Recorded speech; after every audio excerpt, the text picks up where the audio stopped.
and finally the karmas, which are the actions that we do. Let's understand how these three phenomena of our life actually affect us and how we can remove all of these unwanted blockages in our life and reach the ultimate space of oneness and happiness in our life. So let's understand these three topics now, with the first one being the vasanas. Vasanas is the seed of desire. For example, you're walking and you happen to see a dazzling necklace displayed outside a shop. A desire arises in you to possess it. This is a vasana. Next, the samskara is the plant that grows when the seed of vasana sprouts. When you see that necklace again and again and again to possess that necklace, the desire becomes stronger in you.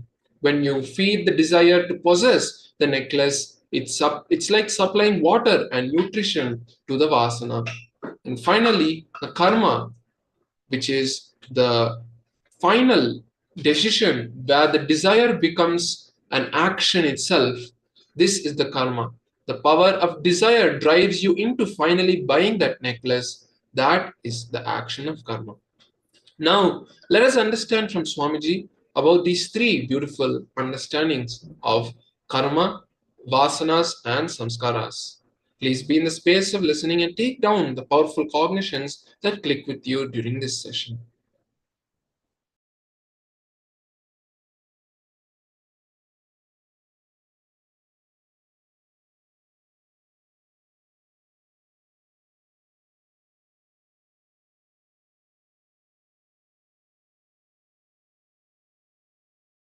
We are going to work on the navel chakra, the navel center, Manipuraga chakra.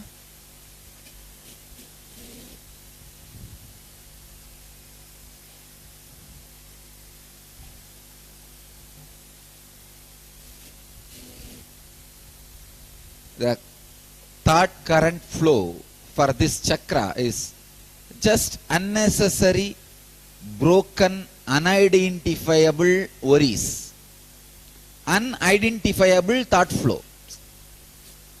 Suddenly, just for no reason, some thought flow. And I don't know what will happen if all the paddy field gets into the water.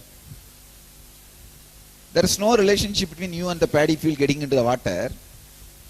You can see in your life, when I gave this example, you feel, no, I never get this kind of thought flow. No. I am talking to you about you. If you just scan your thought flow,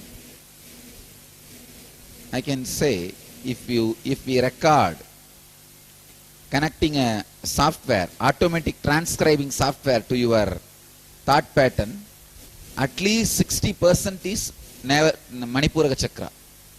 Just for no reason it will be flowing. And unidentifiable worries,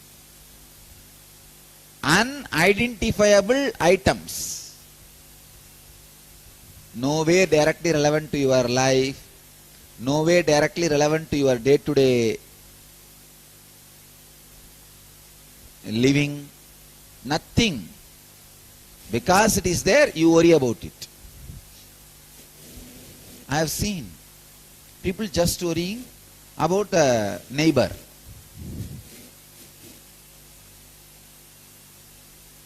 Even neighbor, at least you are seeing. Just like that, people worrying for no reason. Why are you worrying? Everything is going well today. Who knows about tomorrow? Corrupt mental thinking system. You can identify this. If you just sit and go on, pen down whatever comes inside. Just do that now. For 10 minutes. First 2-3 minutes you will not have worry. Because you will be consciously editing. No, this is not right thought. This is worry. But more than 3-4 minutes, even you can't edit. It will be there wildly standing in front of you and jumping. What will you do? So, now try. We can try. Just within 2-3 minutes, you see, whatever comes inside, go on writing. In 2 minutes, the whole thought trend will change. Unidentifiable, reasonless, causeless thoughts leading you to low mood or depression is worry. Please understand, when you plan for your future, when you think about your finance, I am not calling all these things as worry at all. I am only calling just some useless, like a no way that thought is going to improve your life. No way it is going to alter your life. Just because you are there and the problem is there, you will be thinking about it. Come on. Just go on writing without stopping. If you stop, you will become conscious and aware of what you are thinking. Only if you catch yourself unaware, you will find the worries. Catch it.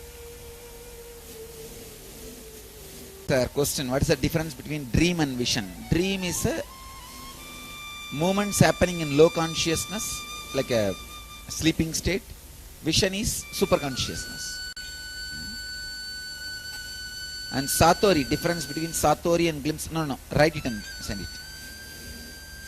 Satori and enlightenment. I can say Satori and glimpse of enlightenment is one and the same. Please be seated. This is the reference to attention need during the two-way sessions at our satsang center when Swami blesses. Other centers for Vibhuti Kumkum coming and their padukas. Attention need for the same to happen at the Annanagar center also. All right. I'll do something for Annanagar center also. Often when Swami conducts process like earlier today, visualizing light, I look inside and see total blackness. Vasudevan, please be seated. Nothing wrong. Nothing wrong if you see blackness, total blackness. That's the way it will happen. Suddenly one day you will see like a egg, it will crack. That blackness will break and that light will happen. That's the way it will happen. It will actually, the blackness which you have will get intensified more and more and burst.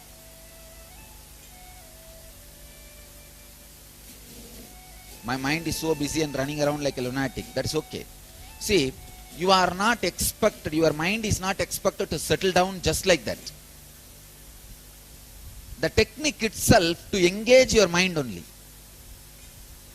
It's not that your mind will become suddenly calm, quiet. You will raise to a level where the mind is immaterial. So this initially mind running around like a lunatic, shouting, doing this, that's okay, perfect. After all, mind is your part, is part of you. So it will not just like that settle down. Your life and body, everything was like a lunatic only. It was running chaotically. Even lunatic word is too small. It's just chaotic. So that's okay. That's the way it will be in the initial level.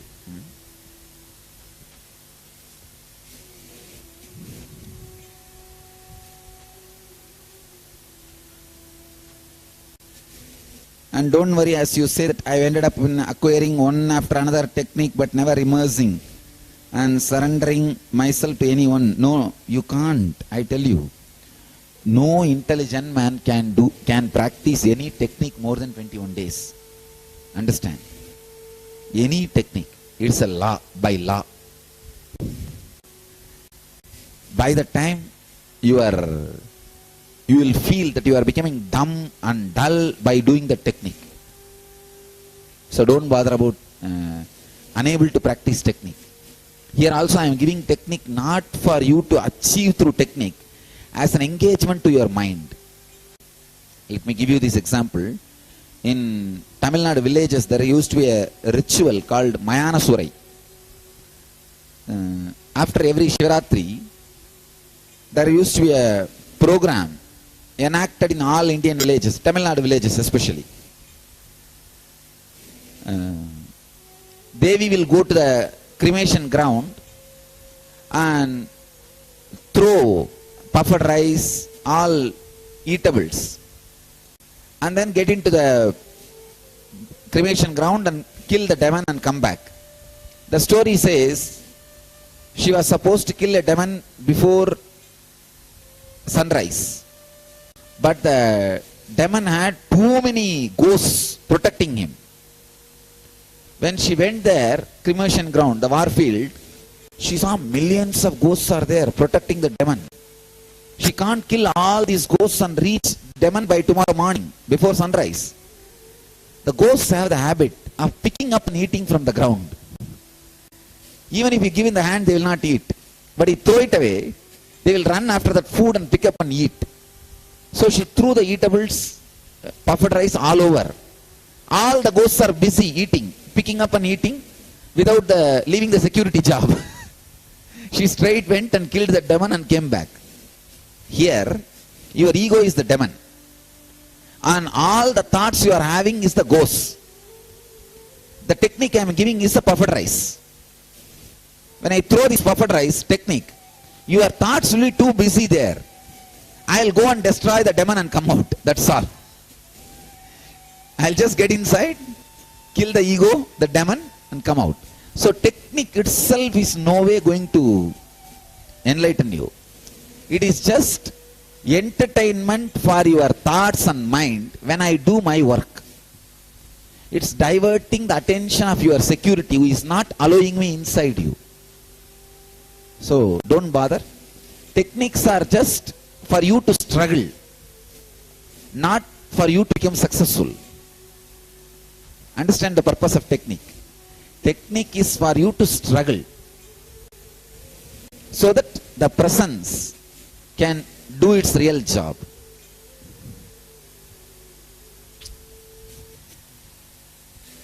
This is a very nice question.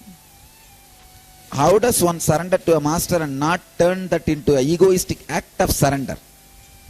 Not even having the idea that you surrendered is the real surrender. The moment you count, oh, I surrender my body, I surrender my mind, gone, your surrender is over. Just casually, your body and mind will be burnt. That is the surrender. Surrender actually cannot happen from your side at all. It can happen only from my side. From your side, only one thing can be done. You can take care that ghosts are completely engaged with the puffed rice. That's all. Is a phobia a vasana? Yes. Phobia is usually vasana. Very rarely samskara. Usually you will not even know it is there. And when the situation comes, it will come up and express itself. Rarely you will know, but you will not be able to break it.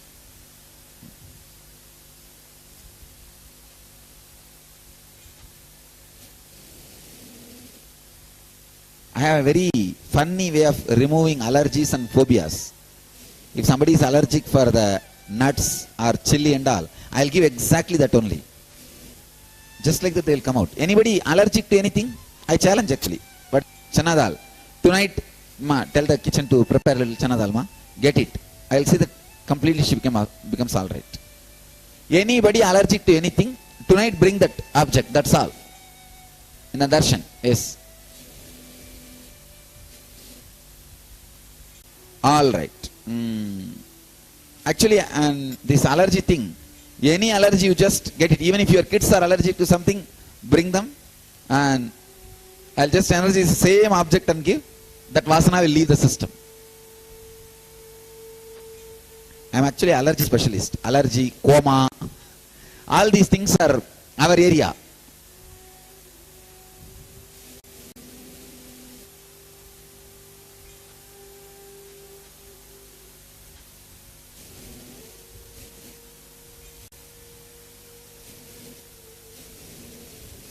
Anjay Sangani, ingenious kid.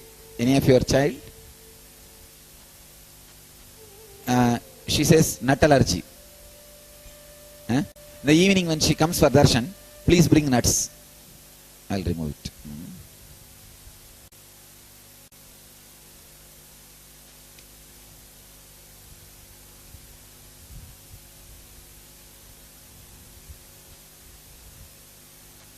Rakesh Ashok, 61. He's worried about once we experience levitation, could it be uncontrollable act if we are in office setting? Are we in control?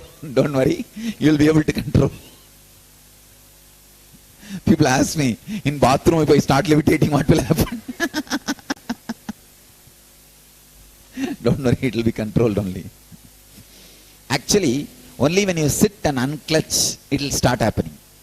It is not like that switch is automatic. When it wants, it starts. It doesn't stop. No. When you unclutch only, it starts happening. You can see the brahmacharis. Tonight I will show you, when they are levitating, don't think they are not aware. I can give them the needle and thread. They will be able to easily put the thread into needle just in 1 second. Tonight I will show you. It's not that they are not aware of what is happening. They are fully aware. And you see that joy exploding in the system lifts the whole body. You can see in their face the joy exuding.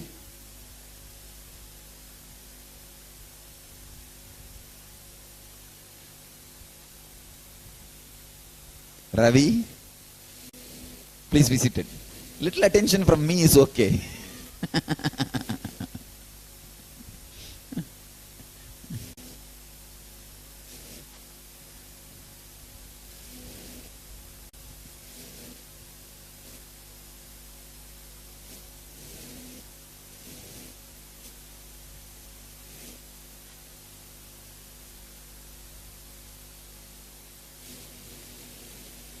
Leo 14. Whenever you get this kind of experiences, don't visualize there is a dark spirit. Just feel, all right, I am going with the life. Let the life decide. Life is more powerful than any dark spirit. You understand? Just go with the life. Then this itself will become a near-death experience or out-of-body experience. This will become a powerful satori. We can enter into the process. Understand?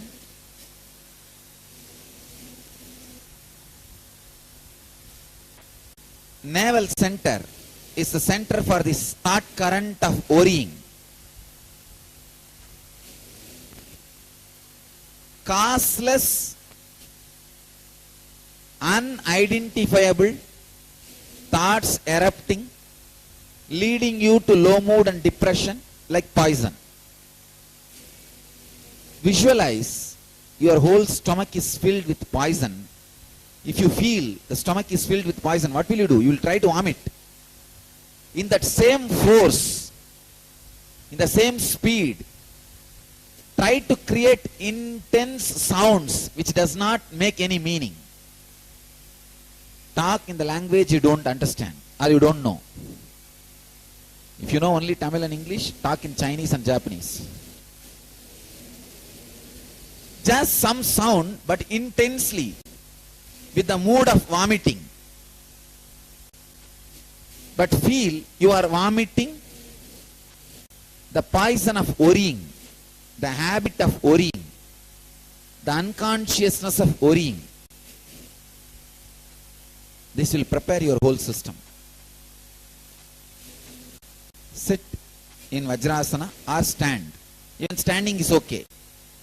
Bring all your enemies in front of you, whom you hate, with whom you carry a deep vengeance. Mostly it will be people with whom you are living. Parents, spouse. You have deep unconscious vengeance on all of them. You want to take revenge for many things they did. Through all the anger. Just vomit all the poison.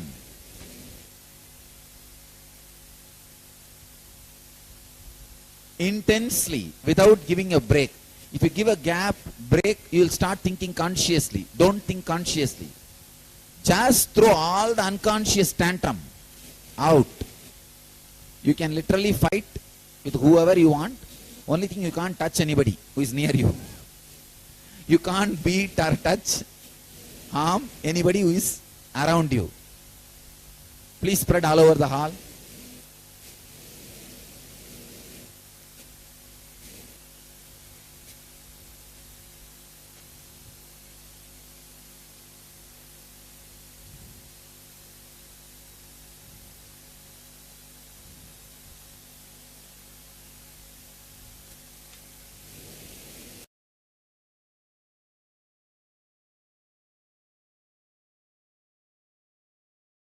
Yes, that was a beautiful satsang. Now let's move into the samskaras in the 7 layers of the body. We have 7 energy layers in our body. The first is the physical layer of the body, the layer that you carry and you're made out of, which is the flesh and bones. Like this, we have 7 different layers: the pranic layer, the ethereal layer, the mental layer, and all these different layers. Now let's hear Swamiji share this beautiful, powerful cognition about the 7 layers of our body and how the samskaras enter each of these layers and how they block the layers.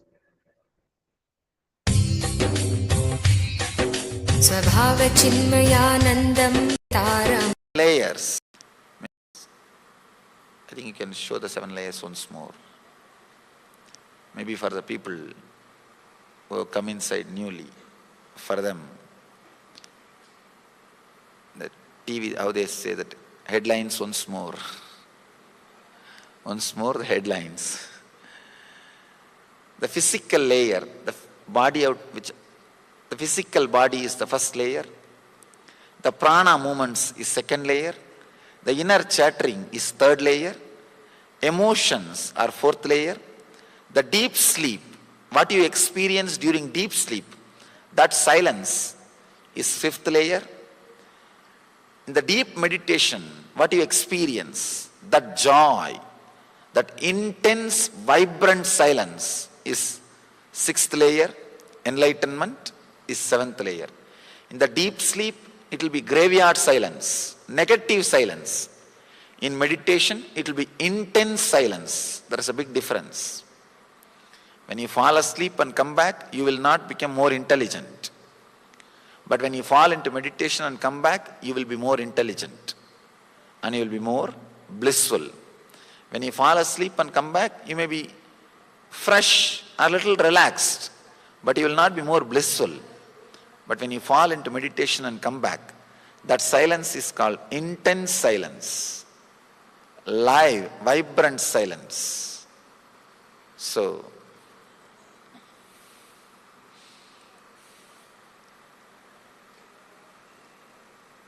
the 7 layers, we store different samskaras in different layers.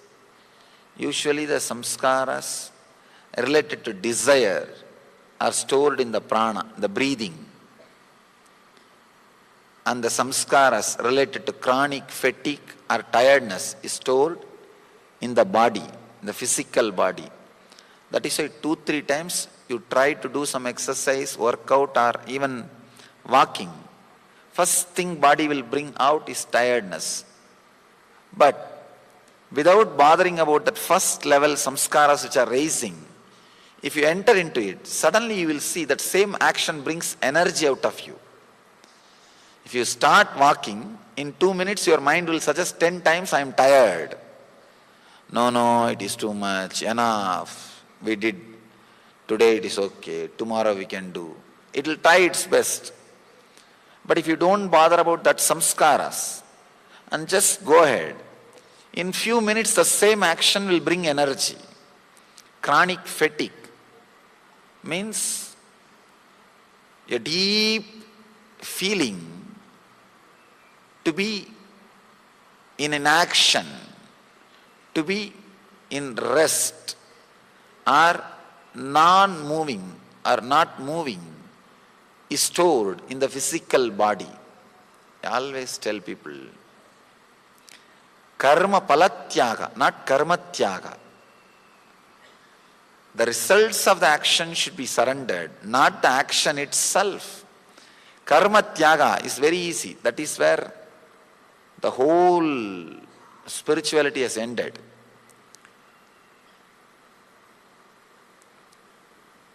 The worst thing happened to India is not our tradition, not following our tradition, not following what Krishna said, not following what our traditions have presented, but constantly I am seeing the superficial analytical reports.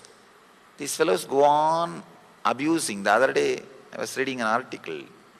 There was a technical term they started using, Hindu rate of growth. I was surprised. It's just, he means the suffering of India is because of our tradition. It is not. Suffering of India is because we did not follow our tradition. We did not imbibe our tradition. Instead of doing karma palatyaga, we started doing karma tyaga, stuck in the first layer, stuck in the physical layer itself. I've seen in the villages, many places. There are some great things in the villages. There are some things like, instead of karma balatyaga, karma tyaga, like till morning 10 o'clock you will see tea shops will be filled. People will be sitting and talking. If you want to listen to the great Vedantic truths, go to the village tea shops morning 10 o'clock. You will see there people will be sitting and just sipping the tea. Oh, without God's grace nothing can be done. Only by God's grace anything can happen. All great truths, but just to justify what they are doing, not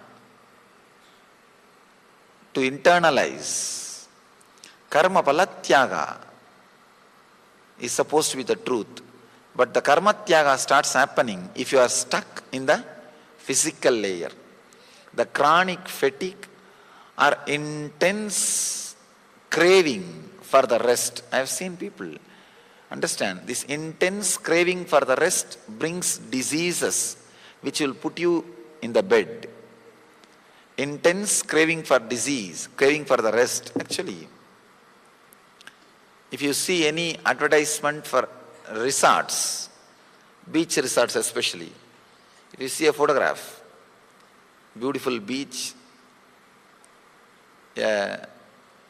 easy resting chair, and somebody resting. The moment you see that, immediately something starts happening in you. You feel you should also be lying like that, completely resting, totally in peacefulness, in the deep peace.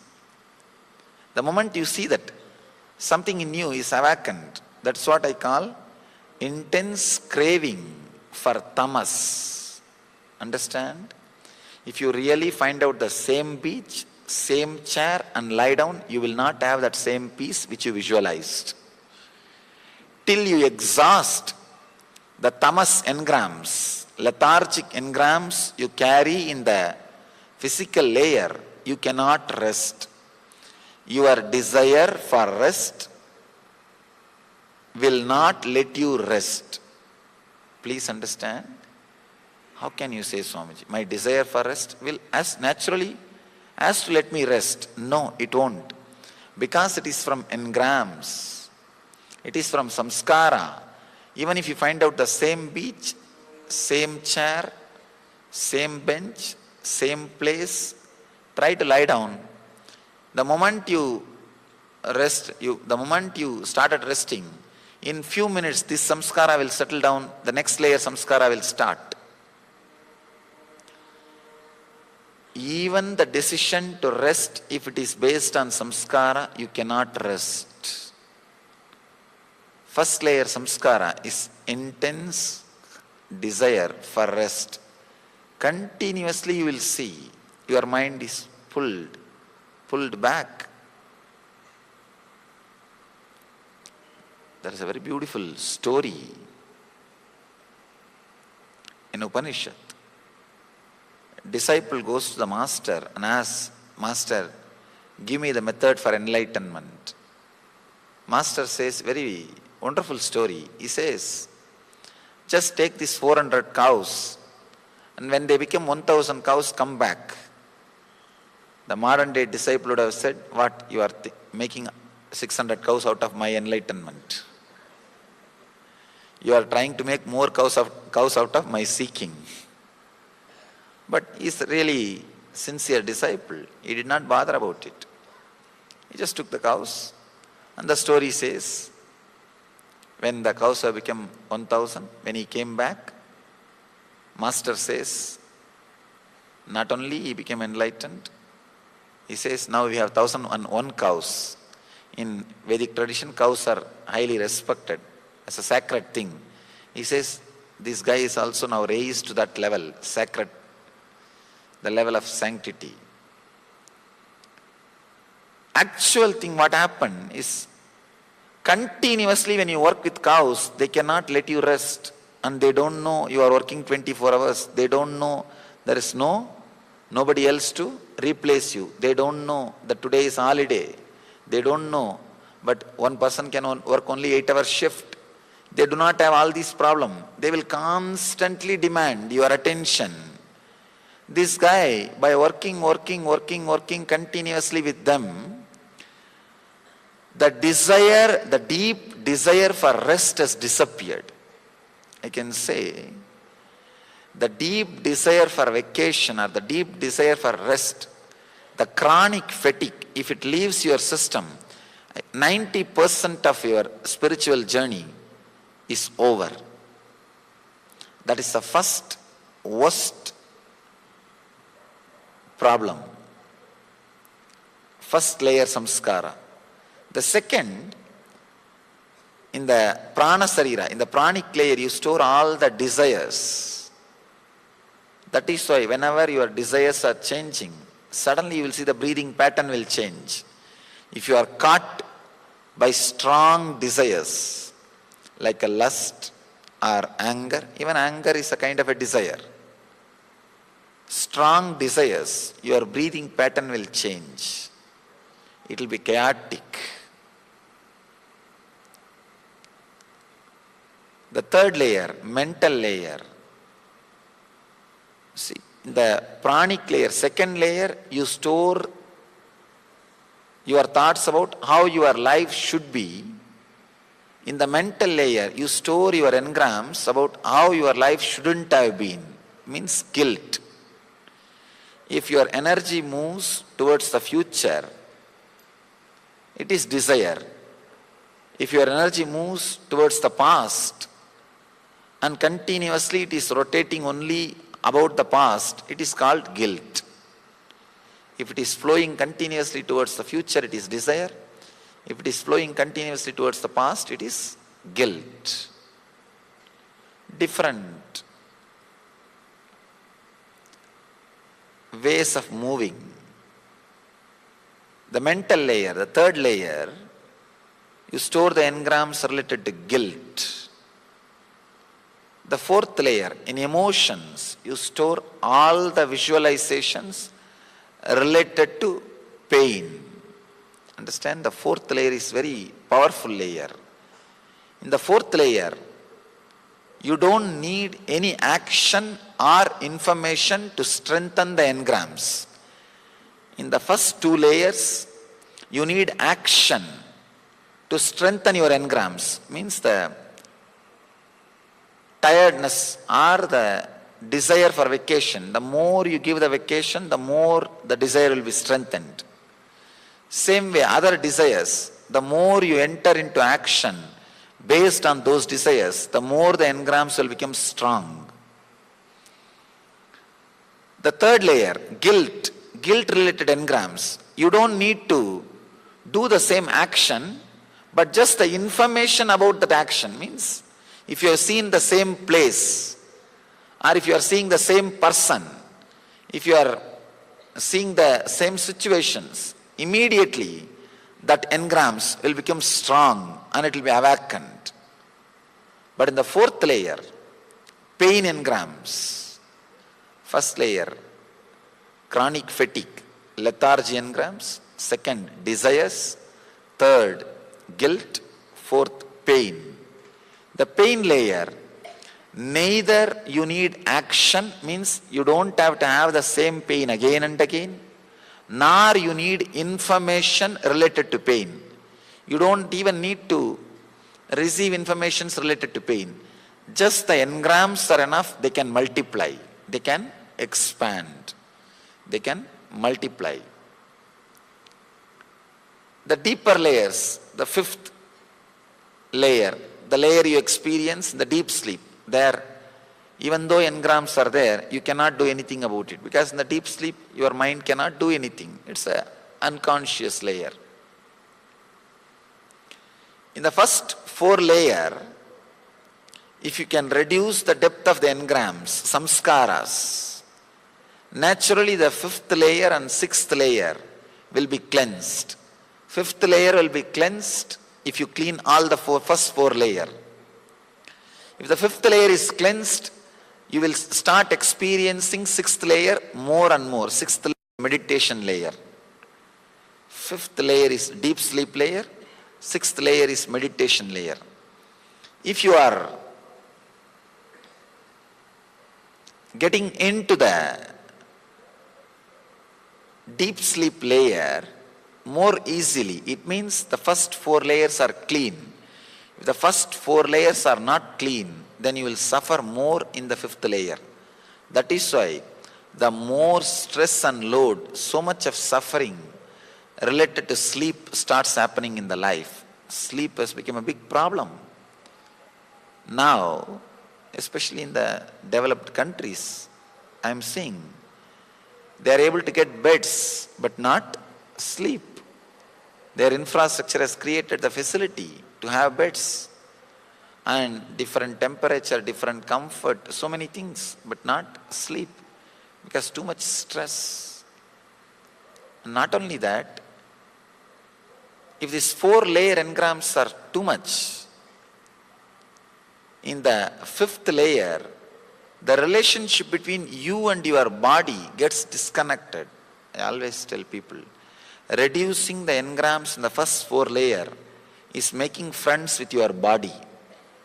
Making friends with your body, because you don't know how we are abusing the body. Understand? If you are having overweight, it is directly connected to some of these engrams.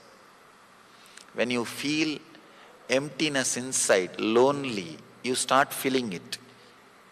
Sometimes you start feeling it by food or by drinking. Any one thing. Every single thing happening in your life is directly connected to some engram. Removing these engrams, I can say, is making friends with your body. Making friendship with your body. I can say this is the best way to heal. The other day, I received a big letter and a report from one of our devotee in USA. She came to our program maybe 2 years ago. Of course, the same meditation which we are going to do now, she did that meditation. She had a tumor in the Mooladhara, root center. She had 3 times surgery. She herself is a doctor. But again and again the tumor was growing in the same place. She came and she was doing this meditation which we are going to do today. And she was weeping uncontrollably during the meditation. I tried to tell her, please relax, but it was uncontrollable. Anyhow, after the meditation, I asked her, what is the problem?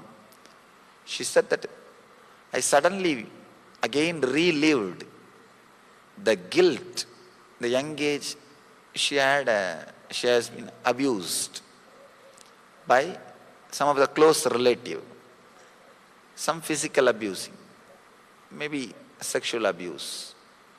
She said that suddenly that samskara opened up, that guilt opened up. I relived. That's the reason I am not able to control. I was uncontrollable. Please forgive me, Swamiji. I said, that's okay. Let it leave. Reliving is relieving. Understand? Consciously, reliving is relieving. And you will be surprised. Even of course, I am surprised. It was, of course, I know that relieving heals, but this is very miraculous. It really happened. And she says, after that relieving, after that meditation, within a month the tumor disappeared and never came back. Now at least 1.5 years over. Did not come back. I was shocked. I said, of course I know relieving heals, relieving the guilt, releasing all the samskaras heals. But this is really miraculous. The guilt which she created in the young age, not only about that, the hatred about, it has not only evolved as a hatred towards that person, it has evolved as hatred towards the self, towards herself, and the part of that body part. So that hatred has become tumor and sickness. When that engram was released, when that guilt was released, when she became pure, when the guilt has left her system, suddenly she came back to health. The system came back to health. Understand? So many pains and sufferings, physical and mental illnesses, we are storing in our system in the form of some engram. Not only diseases, even disorders, weight, obesity, overweight, obesity, or many other disorders, even those disorders are directly connected to some of our engrams, working on the first 4-layer engrams and releasing them, reliving them and relieving them will heal your system very powerfully. Understand? It is little strong method, little strong technique. But I tell you, it's at least 100 times powerful than any yoga, any kriya you can do. Because yoga or kriya heals, no doubt. It takes its own time. This is like directly attacking the root center, root cause of suffering. Yoga starts working on your physical body, exhausts all the tamasic engrams and heals you. Kriyas, the breathing techniques, they start working on your pranic layer, second layer, and releases the desire engrams, reduces the stress and starts healing. But this method, the meditation techniques, straight away works on your 4th layer. You can work only maximum up to 4th layer. Beyond that, your logic cannot travel, your effort cannot do anything. Beyond that, only the master's presence can do any job. Anyhow, you can work up to the 4th layer. The meditation technique straight away works up to the 4th layer and heals you. That is why it will be so powerful. You need complete involvement, interest. You need to put your whole attention and awareness into the technique. If you can go into it and come out, you will see miracles happening inside you. Understand? If you don't know the science of miracle, you will be making accidents. If you know how to use your inner space, you will be making miracles. If you don't know how to use your inner space, you will be making accidents. Both are beyond your logic. Miracle and accident, both are beyond your logic. If the effect is favorable to you, desired by you, you call it miracle. If the effect is not desired by you, if it is not benefiting you, you call it as accident. In your inner space, if you know how to use, you will be constantly making miracles. Purifying the inner space is plan for miracles. If you don't know how to use, you will be constantly creating accidents because you will be attracting the same frequency incidents in your life, same frequency actions in your life. So, this is a wonderful truth which you need to internalize. Not only internalize, experience by entering into the process. By entering into the process. Understand? I don't even want to use the word meditation technique for what we are going to do today. Today we are going to do two things. One is process. Maybe the second one can be called as meditation.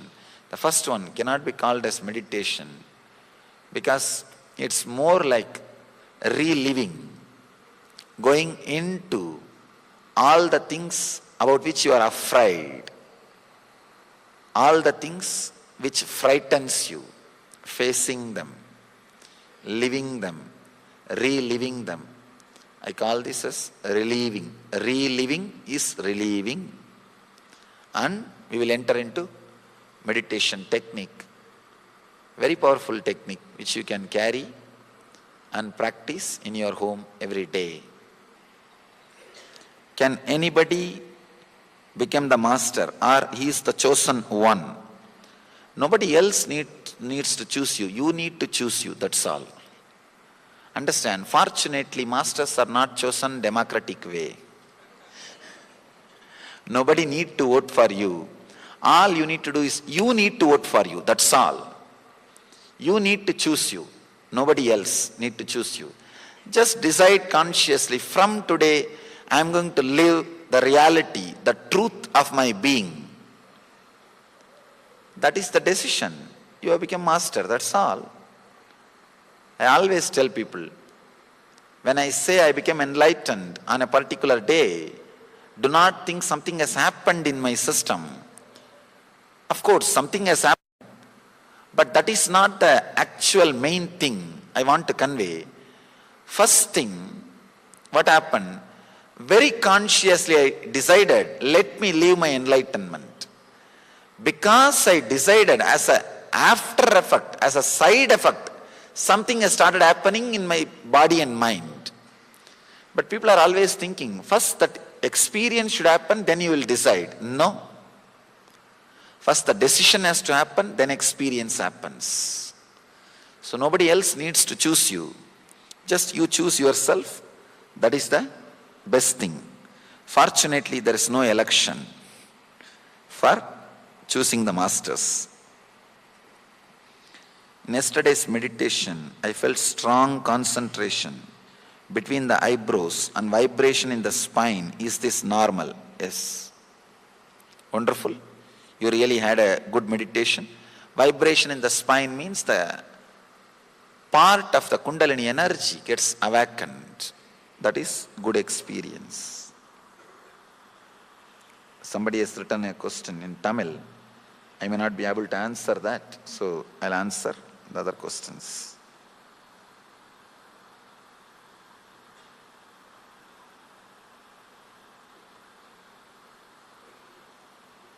Here, some of the questions, more like a personal healings, you can come and ask me, the energy darshan.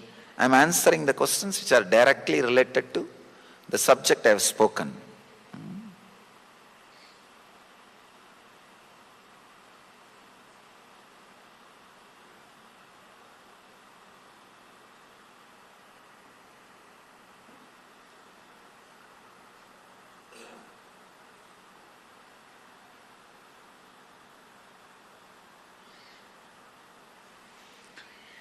Swamiji, I would like to know the purpose of our life, our world, our universe and our God. If you know the purpose of your life, all the other three will automatically you will be able to understand. If you know the purpose of, here you are asking,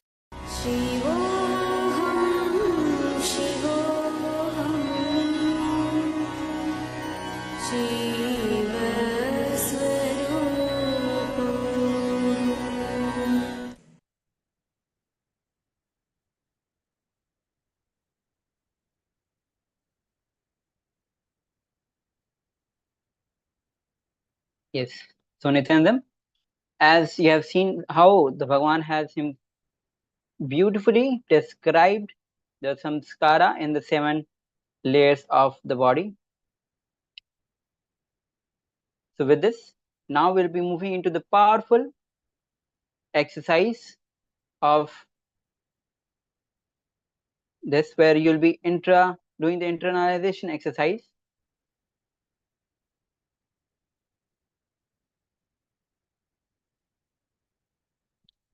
So that you can relive and relieve, because this is the most effective way you can get rid of all the vasanas, samskaras and karmas. So the essence of the session is any emotion lived intensely simply liberates you of that emotion, be it be anger, fear, desire to eat, or attachment to any object or person. So just the intensity of that emotion simply liberates you. Now it's time that you relive all your unfulfilled emotions and desires intently and unclutch from all of them. Yes. So without any further ado, let's get started into this intense process. Remember, make sure that you are living these emotions very intensely, because once these emotions are lived intensely, it simply liberates you from that emotions. So take this process very sincerely. Just by doing this process, you can get liberated of so many emotions. So let's enter into this process, this powerful process.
Yes.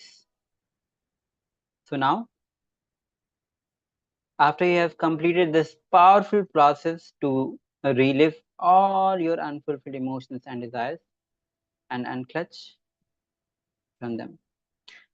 Now, after this, let's quickly have a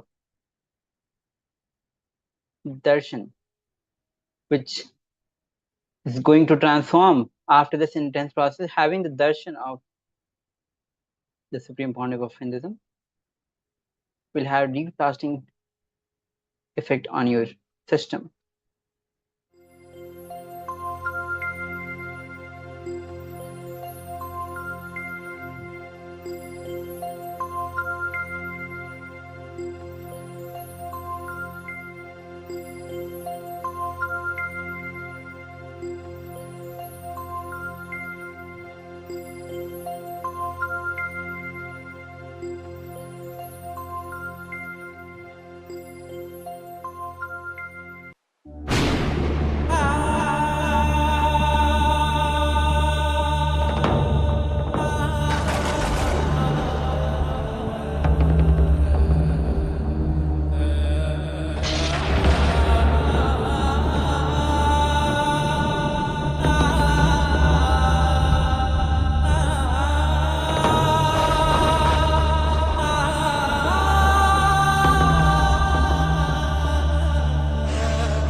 मृत्युञ्जयाय रुद्राय नीलकण्ठाय शाम्भवे अमृतेशाय सर्वाय महादेवाय ते नमः।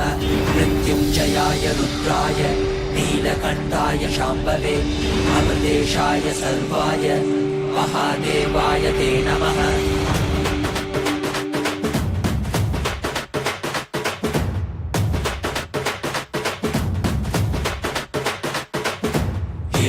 భాగ్యమురా మనకి ఎంతటి మోదమురా, దేవి సౌఖ్యమురా మనకి ఎంతటి మోక్షమురా, దేవి భాగ్యమురా మనకి ఎంతటి మోదమురా, దేవి సౌఖ్యమురా మనకి ఎంతటి మోక్షమురా। పరమాశివుడేరా స్వామి మనవాడేరా, కైలాస నుంచి వచ్చిన మన తోడేరా, నిత్యానంద పరమ శివమేరా, నిత్యానంద పరమ శివమేరా, మనవాడే మన తోడు మన స్వామి వచ్చాడురా, మనవాడే మన తోడు మన స్వామి పాద కమల శరణం। దేవి భాగ్యమురా మనకి ఎంతటి మోదమురా, దేవి సౌఖ్యమురా మనకి ఎంతటి మోక్షమురా, దేవి భాగ్యమురా మనకి ఎంతటి మోదమురా, దేవి సౌఖ్యమురా మనకి ఎంతటి మోక్షమురా।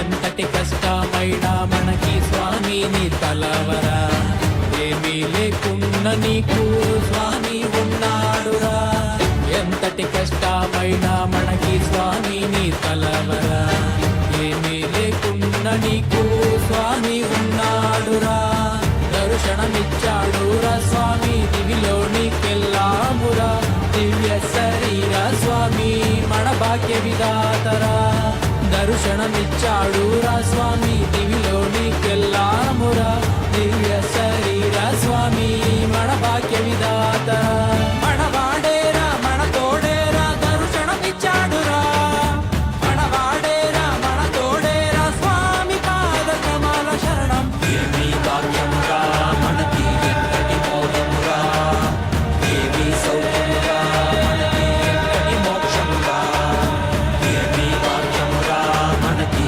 ఎంతటి మోదమురా, దేవి సౌఖ్యమురా మనకి ఎంతటి మోక్షమురా।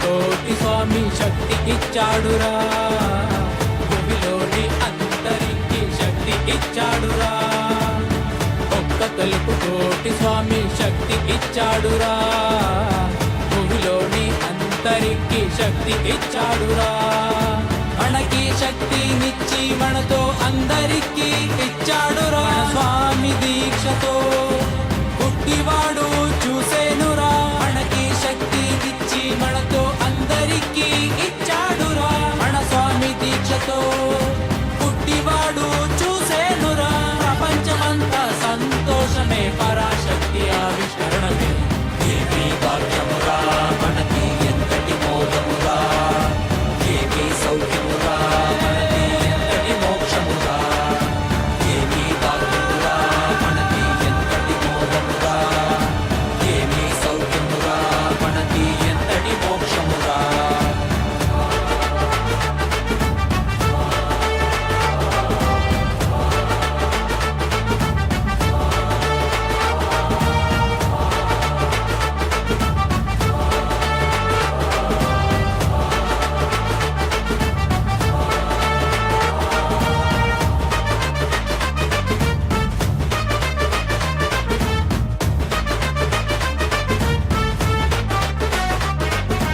ఏమీ భాగ్యమురా మనకి ఎంతటి మోదమురా ఏమీ సౌఖ్యమురా మనకి ఎంతటి మోక్షమురా ఏమీ భాగ్యమురా మనకి ఎంతటి మోదమురా ఏమీ సౌఖ్యమురా మనకి ఎంతటి మోక్షమురా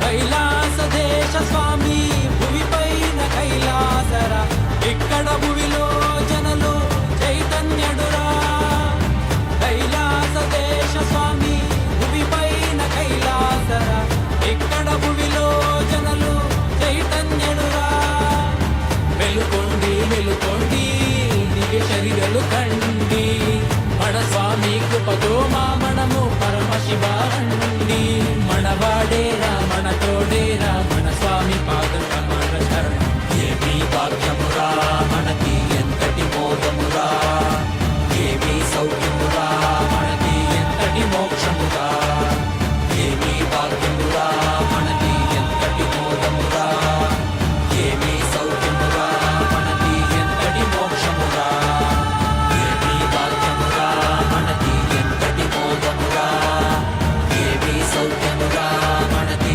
ఎంతటి మోక్షమురా ఏమీ భాగ్యమురా మనకి ఎంతటి మోదమురా ఏమీ సౌఖ్యమురా మనకి ఎంతటి మోక్షమురా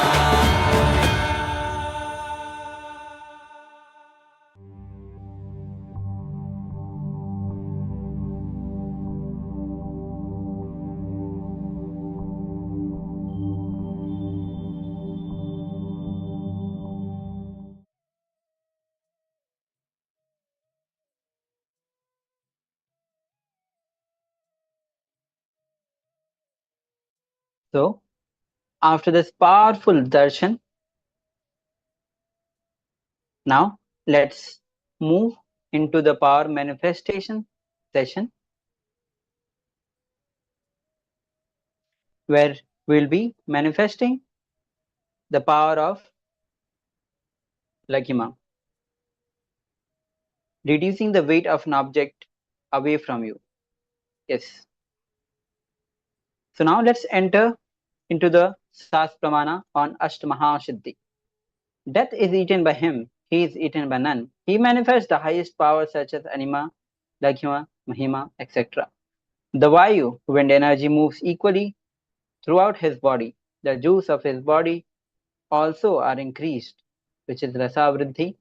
The nectar exuding from the ethereal lotus, Aksha Pankaja, also increases in him. Now let's enter into the Sastra Pramana. The verse is from Shiv Samhita. Maranam khadayet tena kenapi na khadayet tasyasyat paramam siddhar anima diguna prada vayu sana chare dehe tasah vriddhi भवे ध्रुवम आकाश पंकज गाला pateyushamapi vardhate. Now let's enter into the power manifestation. Let's quickly listen to the instructions properly of power manifestation. Sit with the cross-legged on the floor or on the chair with your head and spine in a straight line. Vajrayas Paramashiva has come down as Bhagavan Nithyananda Paramashivoham from KAILASA. Remember Paramashiva on your third eye. Sit with this powerful cognition and meditate on it. Think intensely you are Nithyananda Paramashivoham. Anything else you think as your identity is delusion. Drop it. You are Nithyananda Paramashivoham. Be in the absolute, unclutching, complete completion and oneness to experience the state, space, and powers of Paramashivoham. Intensely vibrating with the ajapa of Om Nithyananda Paramashivoham. Deep feeling connection with the Bhagwan to experience the being of Paramashiva. So now, let's enter into the manifestation. Take a video recording of, turn on the video recording of your power manifestation. That's the first step. So let's take a few moments as you do so. The next is actual manifestation, where measure the weight of an object and note it down. Keep the object away from you. So you can do it now itself. Or measure the weight of the object. If you don't have the weighing app, you can always go ahead and download the weighing app from your Google Play Store, and then connect with the Supreme Pontiff of Hinduism by chanting Mahavakya, your strong declaration. Now declare that to reduce of weight, reduction of the weight of the object, and continue chanting Mahavakya. Verify your power manifestation by measuring the weight of an object again. So now let's take next few minutes as we manifest this power. Now have a strong declaration. Make a declaration for the reduction in weight and continue to chant Mahavakya.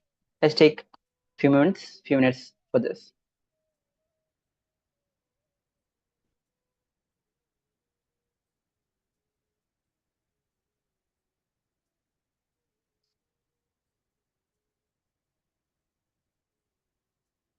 Please continue. First step is measure the weight of the object.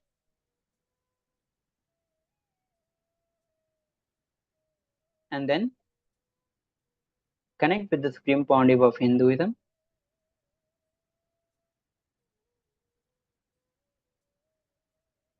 And then chant Mahavakya. Declare the change of the weight.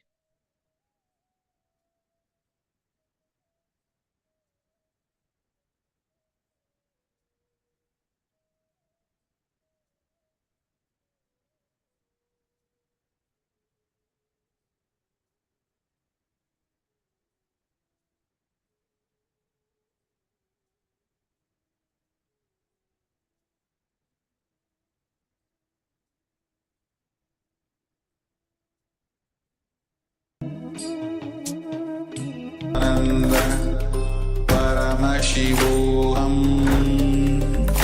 Om Nithyananda Paramashivoham.